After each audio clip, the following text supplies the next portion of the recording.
ఆయన సంవత్సరాలు కూడా ట్రాన్స్ఫర్మేషన్లో పనిచేసిన పరిచయం ఉంది.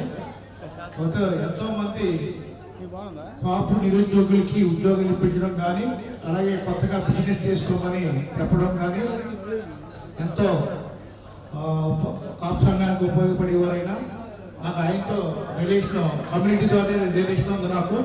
అలాగే క్వీన్ సిటీస్లో మొట్టమొదటిసారిగా ఉచిత మ్యారేజ్ స్టార్ట్ చేసింది నందం రామప్రసాద్ గారు. వారు స్టార్ట్ చేసిన తర్వాతే మిగతా వాళ్ళందరూ కూడా స్టార్ట్ చేశారు. అది మాత్రం మనం అందరూ కూడా గుర్తుపెట్టుకోవాలి. అటువంటి సేవా కార్యక్రమాలు ఎన్నో కూడా వారు నిర్వహించారు. వారికి ఈ సభాముఖంగా వారు లేని లోటుని ఎవరో కూడా తీర్చలేరని చెప్పి సభాముఖంగా తెలియజేస్తూ, వారి కుటుంబ సభ్యులందరికీ కూడా ప్రగాఢ సానుభూతి తెలియజేస్తున్నాం.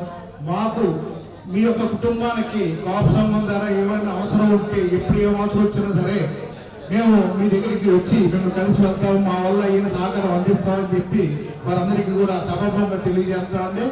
Thank you.